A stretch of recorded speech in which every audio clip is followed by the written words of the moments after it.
Hello everyone and welcome back to Sports Talk with Sabo. It's been quite a while since we released a new episode, and I can't think of a better way to bring it back than with a big bang. And that big bang being provided by Rock and Roll Hall of Fame member and the original drummer for Bruce Springsteen's E Street Band, Vini Mad Dog Lopez.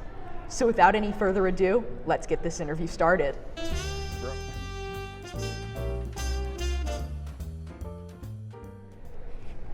Now, Vinny, Yes, on the sir. show, we normally like to start at the beginning. Take me back to your childhood in Neptune, New Jersey. How old were you when you got into drumming, and who or what inspired you? Did you grow up around musical talent in your family? Well, actually, when I was a real young kid, I was probably 6 years old, something like that. My earliest really was Elvis was out, but my father dreamed he was a harmonica player, and he had friends that played guitar. And one night when I was little, I heard him out in the living room because I was in bed. Mm-hmm. And I got up and I snuck and I looked around the corner and they were jamming. They had guitar players and banjo guy there, and he was playing harmonica, and it was great. After that, I got into a drum and bugle corps. Uh-huh. But I played a bugle. Okay. I played a regular bugle, and then a valve bugle, and then had a slip valve. So I was like a solo soprano guy, bugle guy. There was these guys in the bugle corps that they were, I forget one's name, but they were the Dieter brothers. And they both played drums in the drum and bugle corps, but they had a drum set up in their house. So I got to go to their house a few times, and I wasn't really interested in drums, but I'm looking at them and they're glistening. Those things are beautiful, right? Oh, yeah. And then I went to my Uncle Ralph's house, and his son had a drum set. And I really dug it, just looking at it. Yeah. But then I met a guy named Buzzy Lubinsky. Now this fella played drums along with records at teenage dances. And he made it sound like a live band, because he knew every lick there was, and he did all the oldies. And so I got a job with him. He showed me how to hold the drumsticks, and I started listening to music and playing. And before I knew it, I was in a band. But that's how it started, just by listening and seeing Buzzy played every song there was. And he had to go to the bathroom every once in a while, so he'd say, "Ben, sit down over here, keep a beat." So that's what I did, and just kept going on and on and on. Buzzy's no longer with us, Oh, but I'm he sorry was. for your loss. No, well, he was one of the guys. There was original DJs down there, and he was one of the first ones he had 2 turntables of headphones. Can I tell you a funny Buzzy story? Go ahead. We were doing a teenage dance in Belmar, New Jersey, right? Now Buzzy plays drums, cues the records up while he's playing. There's no. It's a WMCA good guy show. Dandy Dan Daniels is there, Cousin Brucey's there. All these guys are there. They have all these bands playing. So Buzzy, in between the bands, was playing his records and drums. So this guy comes up to him, hands him a record, says, and I'm standing there, "I'm gonna be singing along with this. You mind playing it for me?" He goes, "Oh." Buzzy goes, "No, not at all." He puts it on the turntable, he puts his headphones on, he cues it up. The guy goes, "Oh, I don't need any accompaniment," because Buzzy's sitting there with his sticks getting ready to play it. Right? The guy, "I don't need any accompaniment." And Buzzy says, "Well, you want your record played on my system, right?" He goes, "Yeah." I said, "Well, I play drums with every record that goes on my system." Uh-huh. Well, it was Van Morrison, and it was Brown Eyed Girl that he handed Buzzy when he first came to America. We didn't know that, but we found out right away. But Buzzy certainly got to sit there and play Brown Eyed Girl with Van Morrison. So was he actually your drum teacher, or did you really learn by ear? I learned by ear. Gotcha. No, I learned by watching drummers, which I still do. Like if I came and watched you, there's something I'm going to learn from you. It's not a thing where, okay, I've been playing for 50 years plus. Oh, I don't know, I still learn stuff just by watching my friends. And you know, I watched Ginger Baker. I was this close to him when he was playing with Cream. Because of Buzzy, I got backstage. His father owned Savoy Records. We got to go backstage at certain shows. Wow. And I stood there and I said, wow, I want to do that. Yeah. So I went on and did it. You know, I got in a band, and that was the end of that. It's certainly appealing for a kid. I mean, it was to me. Well, yeah, and you meet girls too. So going back again, let's start in the late 60s. Oh. The Upstage Club in Asbury Park was the place to go for young musicians on the Jersey Shore. Yep. It was there that you formed the band and child and bass player with little Vini Roslin, keyboardist, and another future E Street Hall of Famer, Danny Federici, and of course, guitarist Bruce Springsteen. Shortly thereafter, you discovered that another band from Long Island, also named Child, had recorded and released under the same name. So after a name change, the band Steel Mill was born. In fact, Bruce talks extensively in his Broadway show about a trip that you, he, Danny, Vini Roslin, and Carl Tinker West, the band's manager, took out to the West Coast in order to play a New Year's Eve show in Big Sur, California. The story goes that you were riding in multiple vehicles, and somewhere around Nashville, Tennessee, the car that you were driving was separated from the truck that Bruce and Tinker were in. As Bruce so equivalently put it, these were the days before cell phones. And in those days, when you were lost, well, you were really lost. What do you remember about that trip in the early days of playing in Steel Mill? Well, one thing I can remember about that trip, because it was around Nashville, we were in Knoxville. And Tinker, and we were just following, and it was like Christmas. So Tinker, you know, we followed him. He knew where he was going. We didn't know where we were going. So he made a signal, and he got off the exit. And then we were behind him like a half a mile. We got off the exit. When we got to the top of the exit, there was no more truck. We couldn't find him. All the way to California, we couldn't find him. Wow. But what happened was, I put an ad on Monmouth College billboard, going to California, if somebody needs a ride to go to California, just pick up your part of the expenses and you got a ride. So this guy, Sam, he was with us at Monmouth College. And when we got separated now, you see, here's where the story, like Bruce has his story about the trip. Well, there's a whole nother story about the trip, because he wasn't in that car with us. And guess who had all the money? Tinker and Bruce in that truck. We had no money, except Sam had a credit card. And we went all the way across the country on Sam's credit card, and we paid him back. But and then we dropped him off, and then we were on our own. And we actually found Tinker and Bruce in the most mysterious way, but we did, in Big Sur, California. Wow. We were heading there, and we knew they were going there, but that's a whole nother story. And all that stuff's going to be in my book, because I know Bruce had his story. But that's funny too, because Bruce couldn't drive. You know, just think about it. You know, he writes all them songs, little, you know, Deuce Coups, and he's got all the, you know. Well, he couldn't drive a stick shift. He couldn't get that thing going. Tinker had to get it going, and they'd switch, because Tinker couldn't drive 72 hours to California, because that's what we did. Our car, we switched every 4 hours, somebody else drove. Wow. We didn't stop. We went all the way to California. Wow. That's what we did, and we got there. But man, along the way, you know, just going across this country of ours, this great nation of ours, you get to see some really crummy stuff, and you get to see some really, really great stuff too, because there's a lot of crummy stuff out there, you know. I believe shortly after that trip was the Vietnam War.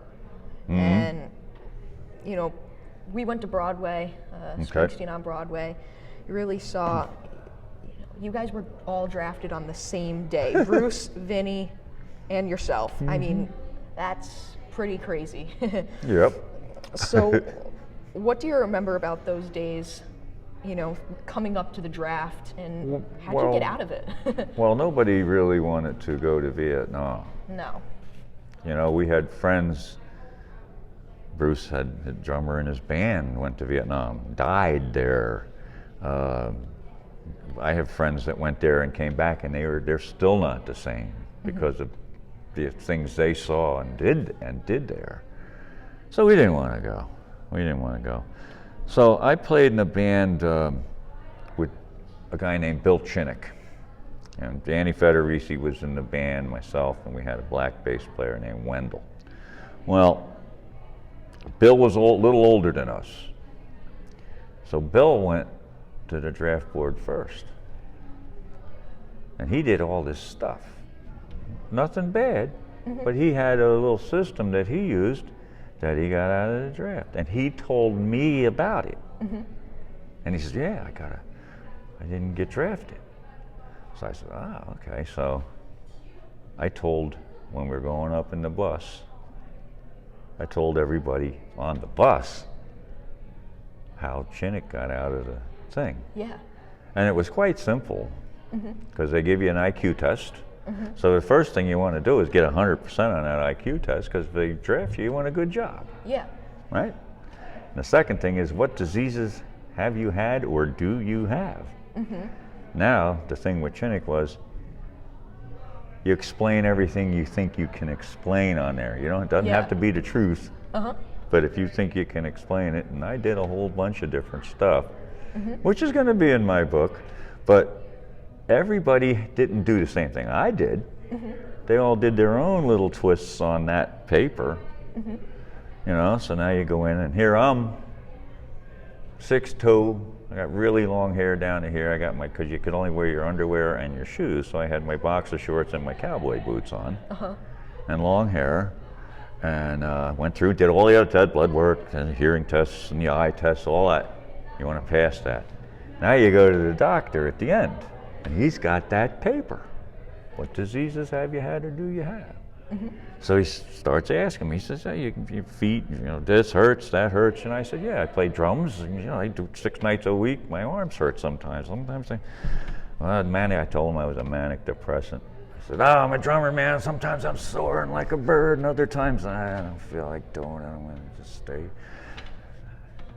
He gets to drug abuse. Now, I've told him about nightmares first. I told him a real nightmare I had when I was a kid. He gets drug abuse. He says, what drugs do you use? And he's looking at me. And I go, amphetamines, barbiturates, cocaine. I went right down the alphabet, right, to this doctor. I got to LSD.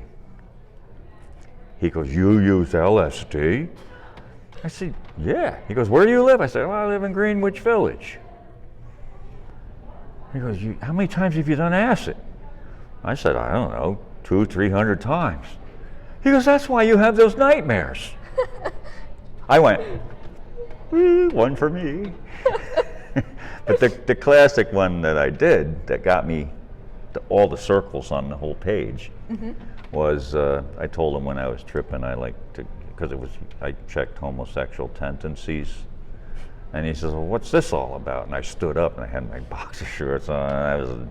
I said, I'm a man, I do everything like a man, but sometimes when I'm tripping, I like to dress up in my grandmother's clothes and parade around the house.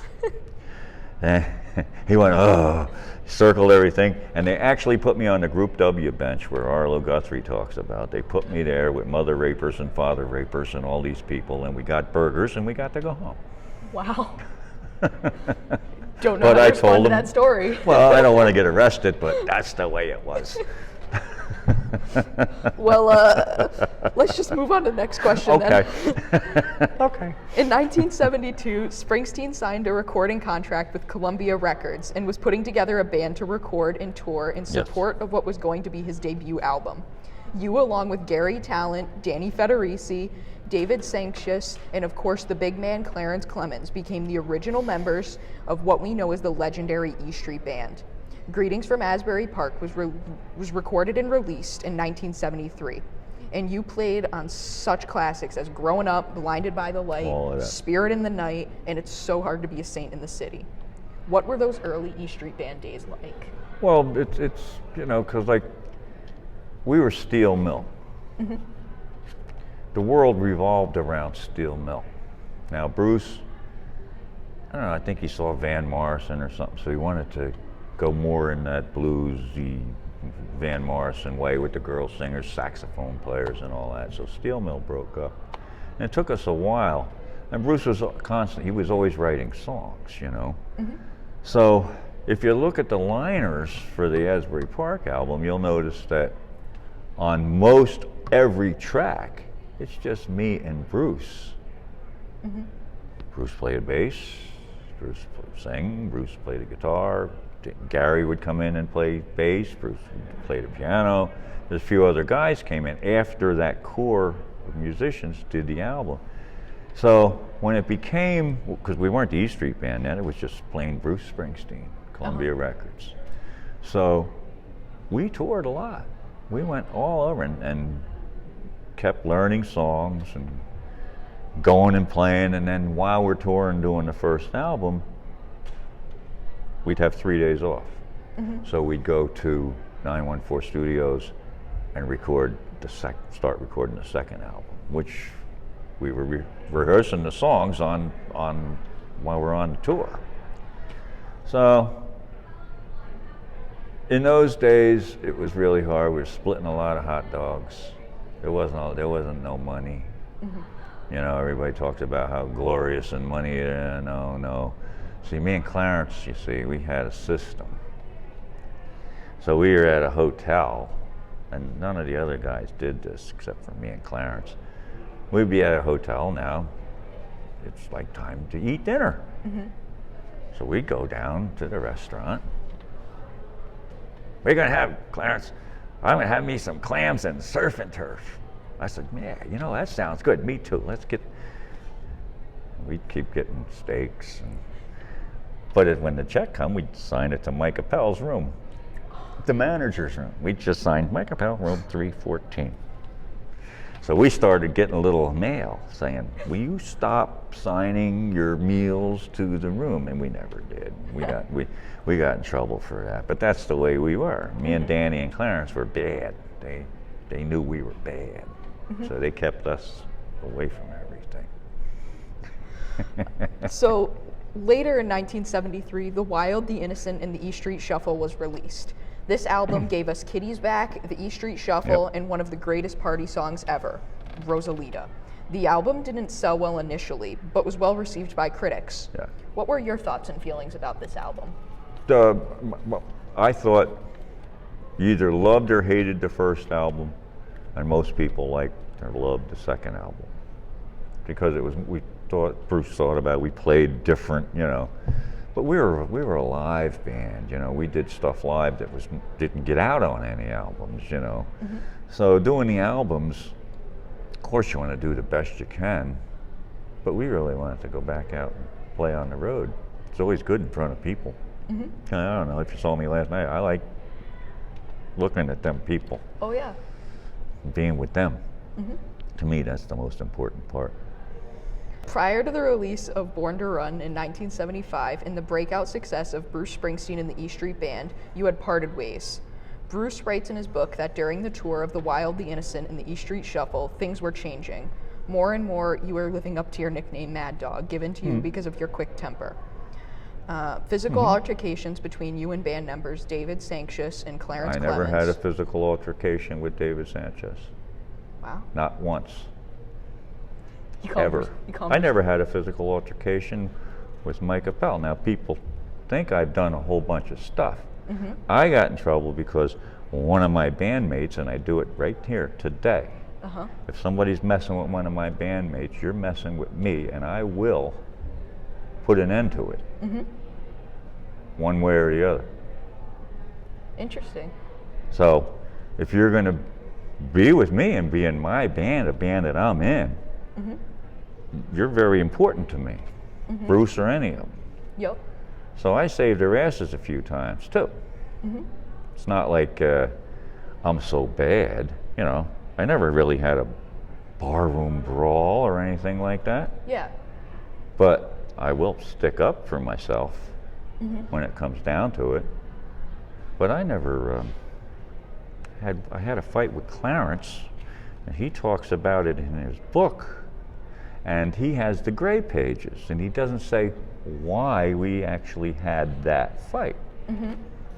And I don't know if I'm going to say it right now, but there's a reason. Now, in my book, you see, I'm going to clear that up. I'm going to say why we had that fight. And it's a very simple reason. Yeah, because I feel like there are a lot of rumors spread just everywhere, in everyone's book, Bruce's, not Bruce's, biographies, autobiographies, you name it. I feel like that rumor's in there. I do not care what anyone says about me. I really don't. Just spell my damn name right. That's all I care about. Just spell a name right. But all the trouble, I can say 90% of the trouble I've gotten into is because I was trying to help that guy over there. So can I ask, do you have any regrets from that time? Well, sure. I'd love to have continued on in the band, but I've done a lot of different stuff since then too. So my regrets turned into other things that made me forget that I had any regrets or any animosities or anything like that. We're friends. Yeah. When you're in a band, you're like married. If you never had a fight with your wife, I don't know what happens, you know?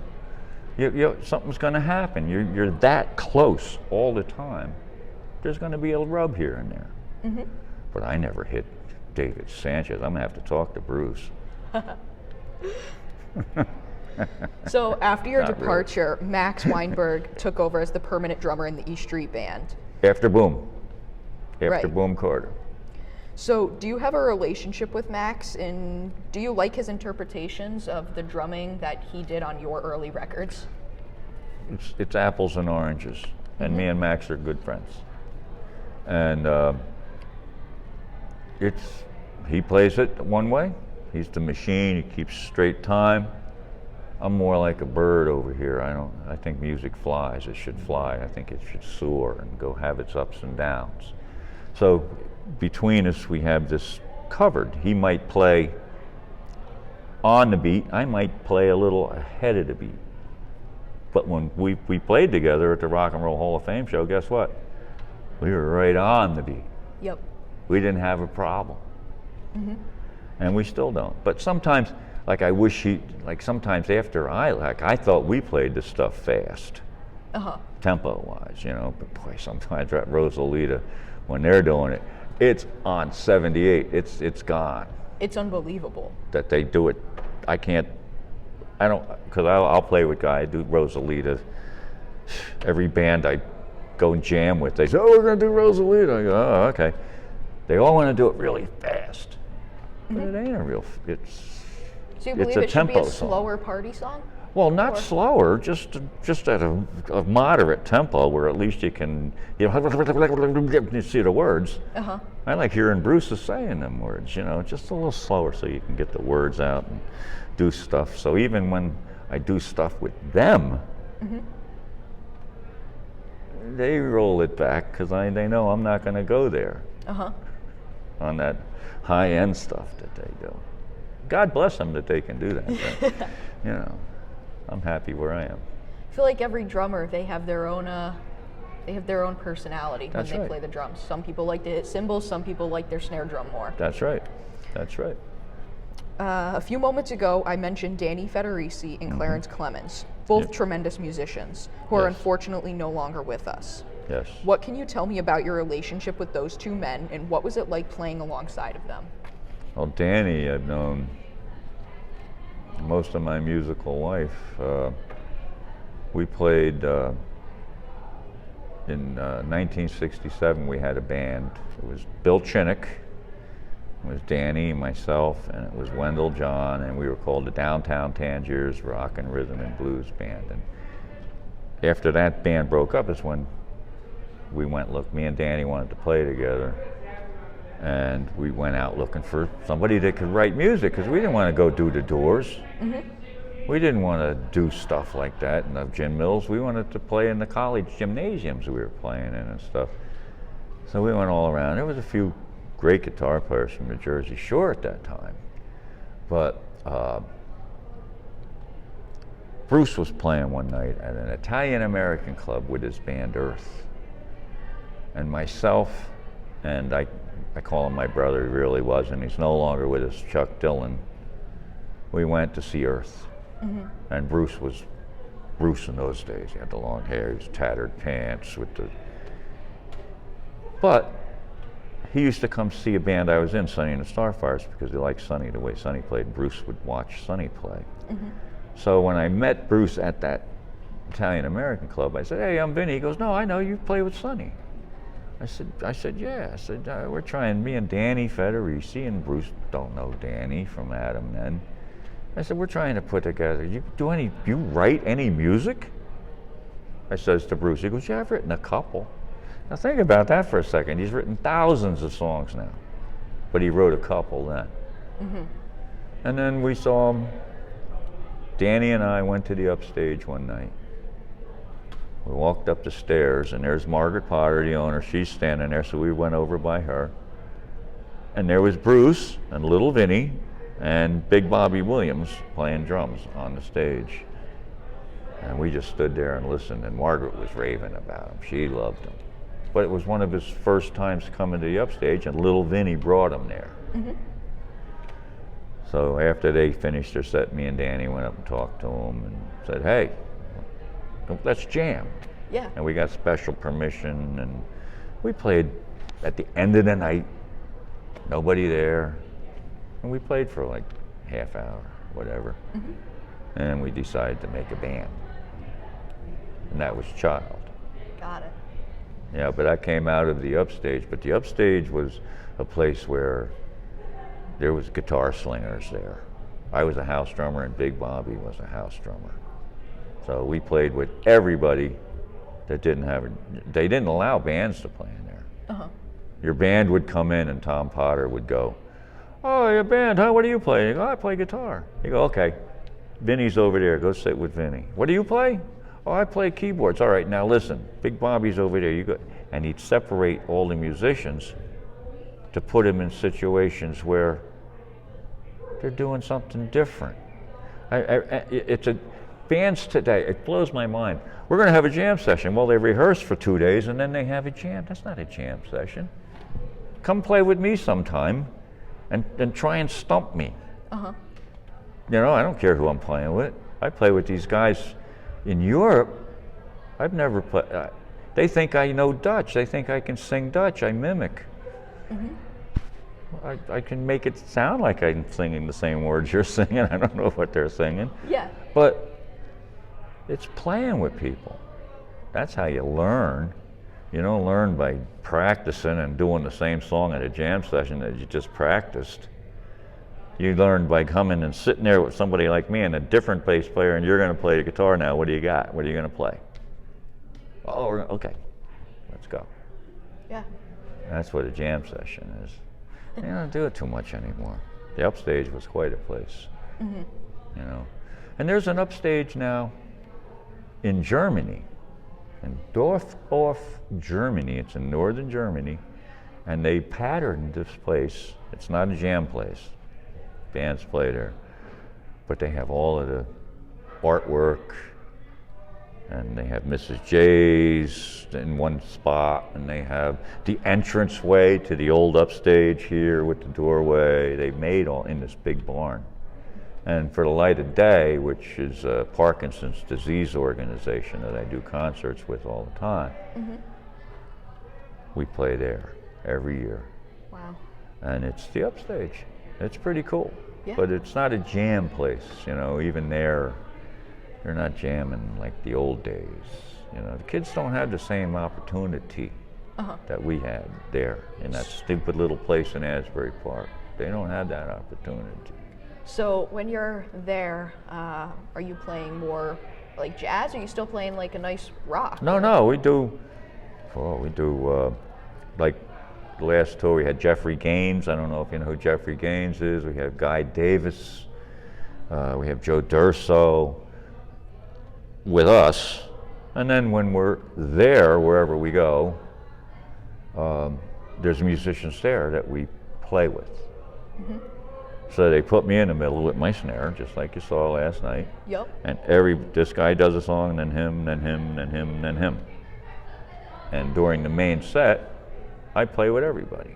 if they want me to. Uh-huh. If they don't, I don't. But I still sing. They can't shut me up, you know. And then next song they go, hey, we're gonna.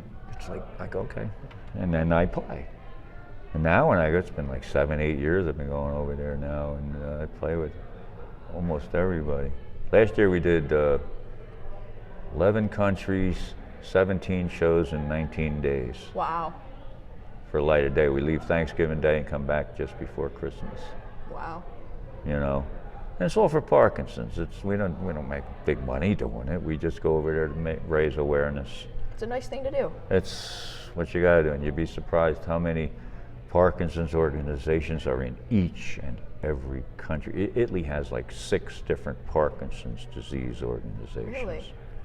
That's in different parts of Italy, and we play for all of them when we're Wow. on that tour. And then we go to Switzerland, we play in Liechtenstein, and they all have Parkinson's. There's a lot of Parkinson's going on. It's terrible. It's not a pretty thing. No, it's not. But if we can help a little bit, that's what I'm here for. You can do what you can. That's what. After your time in the E Street Band came to an end, you took a very different career path. You became a caddy master at a club in Deal, New Jersey, and have worked the bag alongside PGA professional Mark McCormick for nearly 25 years. Where did your interest and knowledge of golf come from, and do you still enjoy playing golf today? Oh yeah, I play golf now. And here's my motto. I'll show it to you, and it says, "Try not to suck." That's my motto. But once again, when I was a little kid, my father had a golf club set, and I saw him. And then later on, I went to Monmouth College for a year after high school. And a guy I was sitting next to in most of my classes, his father was a golf pro. So after we get done school, we'd go over, see his father, and then we'd go play. And Joey Lanzetta would show me how to hit the golf ball. But then I started working at Hollywood Golf Club, just working there. I worked there for like 11 years. Bag room, caddying, okay? And that's where I met Mark when he was a young kid. He was assistant pro, probably 20 years old. I was an old fart then, you know. So we went on. And it's been more like over 30 years I've been caddying for him. Oh, wow. You know, and we've been in the U.S. Open. We've been in the U.S. Senior Open. We've been in numerous PGA tournaments, numerous senior PGA tournaments. This year, in October, he's getting elected into the New Jersey PGA Golf Hall of Fame. Wow. And he called me up just the other day, and he said, you know, because I can't carry him where I have a thing going on with my foot. There's no way I can carry a bag and walk 9 miles. Ain't no way. He says, I'm not going into the Hall of Fame without you. I was in his caddy all these years, you know? Mm-hmm. But being his caddy was very simple. Keep your mouth shut and hand him a club that he wants. Not the one you want to give him. It's simple. Here, you know? Speaking of the Hall of Fame, Bruce Springsteen, your relationship seems to have been a complicated one, but in 2014, he inducted you into the Hall of Fame along with other bandmates. Yep. You know, what does being in the Rock and Roll Hall of Fame, what does it mean to you? It's changed my life because I get to, I don't know what you call it, but I have, even like our little band right here, we get more attention. You know, everybody, wherever I go, they say, oh, you got to play a Bruce song. You gotta play a Bruce. So we didn't do any last night, but we do old Steel Mill songs. Mm-hmm. We don't. They say, okay, do Dancing in it. No, we do Going Back to Georgia, you know, or something like that. And Bruce gave me permission to do all that stuff. Mm-hmm. You know, so in 2 weeks, we're playing at the Rock and Roll Hall of Fame. The Wonderful Winos. We're out there for Member Appreciation Day. Uh-huh. So the last time we played out there was a couple years ago. It was pre-COVID, and Artemis Pyle came and played with us, drummer from Leonard Skinner. Mm-hmm. So I just said, oh, hey, Artemis, you sit and play the drums. I'll just sing. Uh-huh. And we had a good old time. Yeah. Because he's got that other shuffle that he does, and it was cool. Yes. But Rock and Roll Hall of Fame just, like when I go to Europe, that's a big deal. I mean, I don't know how to act. Mm-hmm. For the people that come talk to me, it's a big deal for them more. Mm-hmm. I don't know, how to react to that. But, I'm honored. Yeah. I'm honored. I'm a drummer. I don't get in the Rock and Roll Hall of Fame Uh-huh. without playing with great guitar players and great keyboard guys and bass players. I don't write the songs. How does a drummer get in the Rock and Roll Hall of Fame? I don't know. Mm-hmm. I guess Dave Grohl's there. Yeah. So. Well, I mean, even we're up in this little bar in Sacandaga Lake in New York. That's right. And last night when I saw you perform, looking and I was walking over to the bathroom and I hear a lady go, "Oh my God, that's Vini Lopez from the Rock and Roll Hall of Fame." We're in the middle of nowhere. A little town in New York. I mean, that's pretty amazing. I love it here. Yeah. I love it. I love the Ring of Fire and come in here, and every year we get to play, and every year it's a little different. We have a little different players every once in a while, Sonny Ken, the first guy I ever played with in a band, Sonny and the Starfires. One year me and his bass player and Sonny came up here and played. And that was different, but that's what, and it's great. But I mentioned all them guys in my speech. That was make sure. Oh yeah. I said, Sonny Ken, Bill Chinnick. I mentioned himself first. Mm-hmm. Bruce, I said, Bruce, have to put, he's the guy, so we got to put him first. But I mentioned everybody else. Since your induction, you seem to have made many guest appearances with Bruce and the band. What is it like to play with them at this point in your life? It's all the only ones. Well, I did do a couple of shows while Clarence was still alive, and Clarence and Gary Talent I've known for a long, long time. Clarence and I'd do Spirit in the Night or something like that, and I know when Clarence's solo is going to come, and I'm playing, and it's just nothing changes. It's the song. But he'd come up to me and he'd, just before his solo, he'd look up at me like, "Hey, Lopez," and he'd go bop, bop on the sax and hit me with these two bop, bops. And I'm playing, I'm going, it's not even in time, come on. And then he started his solo, and everybody'd go nuts. That's different, it's good, it's good. But I miss Danny, and playing with Gary Talent is always a pleasure. Great bass player, and that, like I got a great bass player with John Bryce down there, with the guy I play with. He's one of those guys, Mm-hmm. Very knowledgeable. So we've been touching on this kind of throughout the interview. You're currently playing with the wonderful Winos, and Yep. I was here last night. I watched you play. It was fantastic. Well, you're thank you. on one little snare drum, and you seem to be having a blast. Well, I gotta. At my age, if I don't have fun, I can't do it. How do you hook up with musicians at this point in your life, and what's it just like playing? Well, see, the thing, all these other guys in the band, they have other bands they play with. Mm-hmm. So I don't book. I book around them when I book gigs. But I've known, like, for instance, guitar player Gary C., old Upstage guy. Mm-hmm. So I've known him for all these years. We were just talking about that, And then through little Vini, because a gal friend of all of ours she was working with the boys club in Asbury Park. So they said, "Oh, they're going to do a drum circle. Would you come and be part of it?" And I said, "Sure, I'd be glad to."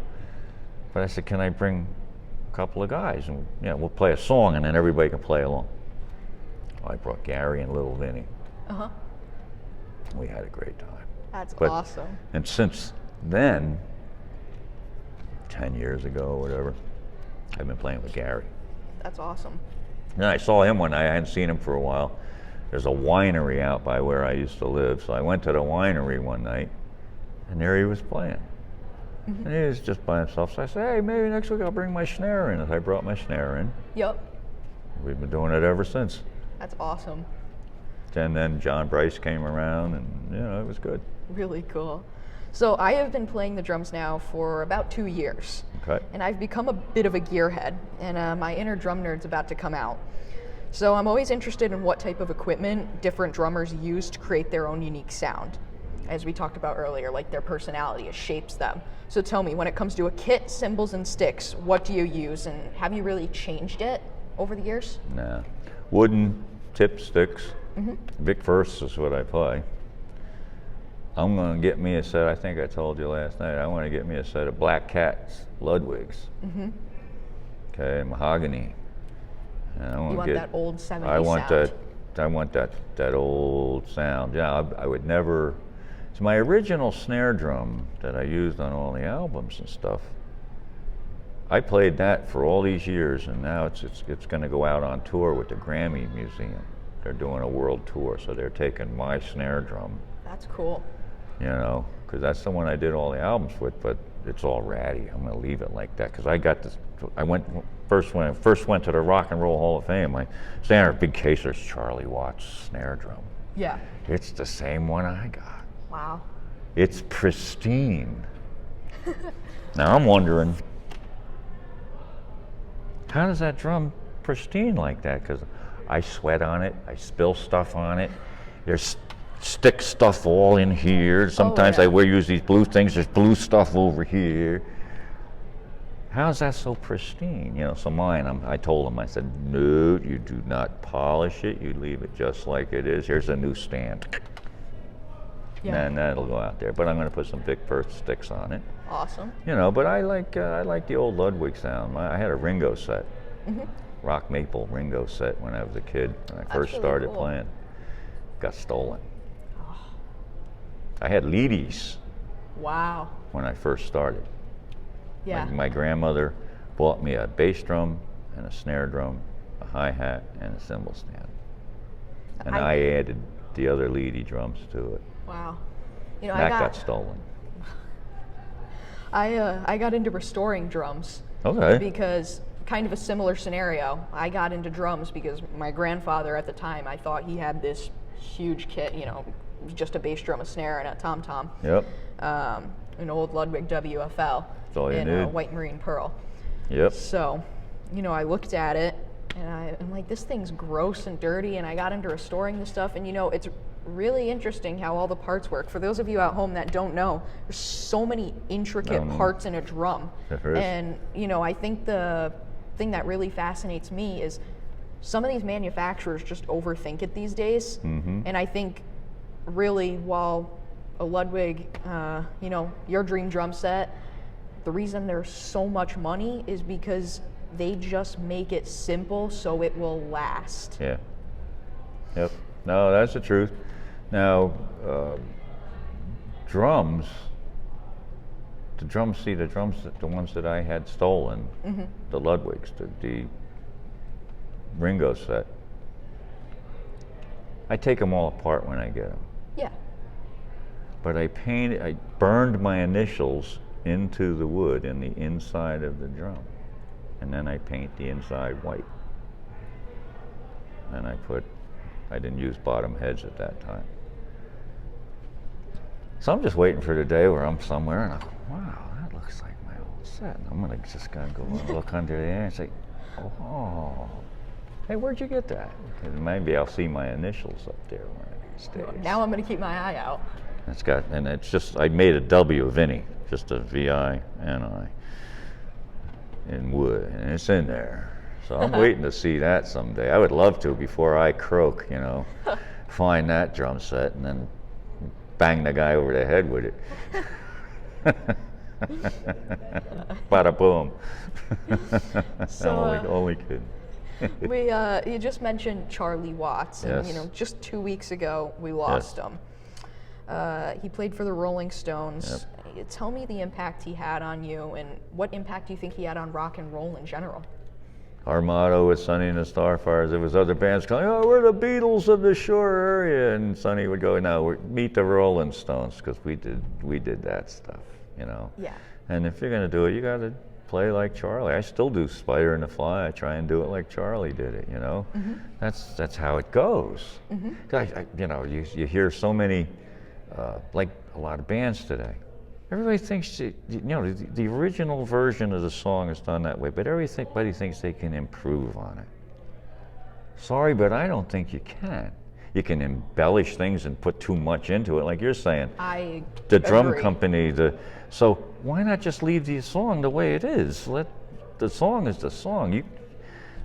You know, so people go out. But Charlie was a one of a kind, you know, drummer. I thought, because when Bruce took me, when he inducted Roy Orbison in '88 or something into the Rock and Roll Hall of Fame, and everybody was there. And then at the end, Bruce got up on stage, and it was Mick Jagger up there, it was Ron Wood, it was all these people were up there, you know, they were, and I'm thinking that, how am I going on this drum set? Charlie was there, you know? Yeah. But he wasn't. Oh. So everybody said, oh, what'd you do? You tied him up in the back. I said, I didn't tie Charlie up in the back. He wasn't there, you know.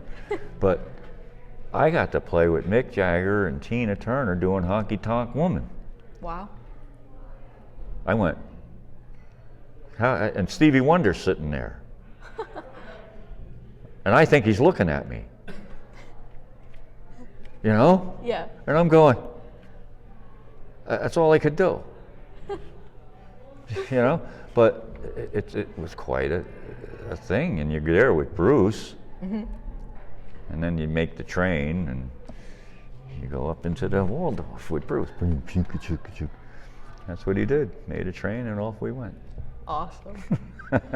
So now we're at the final and my personal favorite part of the interview. We call it the quick pitch segment. All right. However, since we're talking music and you're a drummer, I think we need a more appropriate name. So I'm thinking quick stick segment. How's that sound? Fine. Good.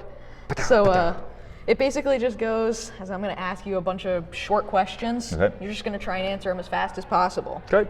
You ready? Yeah, sure. All right, let's do it. What is your favorite movie? Creature from the Black Lagoon.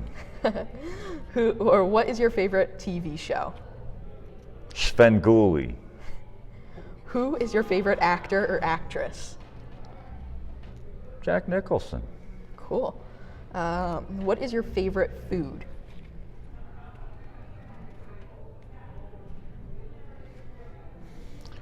Tuna. No. I had to think about that. Raw. What is your favorite car that you have owned? Oh, my '56 Chevy. It fit all the equipment in it. Can't remember who, but I think we had another person that had a 50 Chevy in here that gave that same exact answer. No, '56 Chevy was big. It was good. It was a Bulgemobile. All the amps went. I took the back seat out. Everything fit. What is your favorite golf course? Oh, Pine Valley. Cool. Now, I'm going to tell you a story about that real quick. Okay, yeah, go ahead. Pine Valley. Take your time. When I worked down in Florida, I went at a golf course. They give you a questionnaire about stuff. And it has, what's the #1 golf course in the world? Now, Pine Valley is the #1 golf, and it's in New Jersey. Now, they have their golf course in there too, the one you're trying to get the job at. So if you say Pine Valley, you don't get the job. You gotta say their golf course. Who is your favorite musician or musical group? Wonderful Winos, Gary Cavaco. No, I think in my life lately, I've played with none better than the E Street Band. Awesome. Who is your favorite drummer? I got a few of them. Mitch Mitchell, you know, Keith Moon, Okay. you know, Ginger Baker, those guys. Louis Belson. Okay. Louis Belson's bad. He's something. Or he's gone now, but yes. All right, this is definitely going to be a tough one because you got a lot of songs you like to play. So what is your favorite song? My favorite song to play? Yeah. Well, lately it's been Ripple by the Grateful Dead. You know, I play the Spider and the Fly by the Stones every time I play. You know, I like doing every once in a while a good Jimmy Buffett song. You know, but anything, I don't have a real choice for a particular song. Those guys, that's what I said. That's about it. You know, I mean, I could keep naming songs. Yeah. And I love them all. That's the thing, you know. One song to the other, they all have their own thing going on, their own words, their own feel. And that's what's important, and that makes your brains go good. You got to use both sides, you know. Yeah. All right, well, that officially wraps up the longest quick stick segment we have ever had on the show. But it was pretty good, too. So we do long sets, too, so it's all right. Vinny, one last question before we go. Sure. You have had an amazing and interesting career filled with many ups and downs. What do you think your legacy will be, and how do you hope to be remembered? Just by plugging away and doing it. You know, if I was going to tell a young guy what to do, I'd say just don't stop. You know, when I started, I wasn't a great drummer. I'm still not a great drummer. I just play behind the guys. I play what I think is there, you know.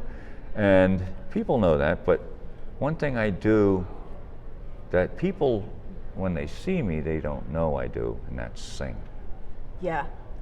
So that is something that I've been doing since way before I ever played the drums. I mean, I watched you sing last night, and it was pretty amazing. I mean, I didn't even know you were singing. I got up, and I'm like, who's got that good voice? And, you know, I finally made my way through the crowd, and that's Vinny singing. But people, they just, like, I'll go, like in Europe, you know, I'm the drummer. You know, I don't get a mic. Yeah. I got to go, hey, shh. Don't turn it off. You know, because they do it. I'm the drummer. They turn it off. And I go, hey, wait a minute. You know, so I got to go to every sound guy and go, look, when you get a level on my vocal mic, just leave it there. Because I might have something to say all through the show. No matter what show. Yeah. I'm playing with Bruce. He asks me questions. I want to tell him what the answer is, you know? Well, Thank you. Yeah. What a way to wrap things up. That's about it for today on this musical edition of Sports Talk with Sabo. I want to thank my guest, Mr. Vini Lopez. You're quite a sport yourself, you know, putting up with me. Hey, you're not that bad. With that, until the next time, peace out, Sabonators.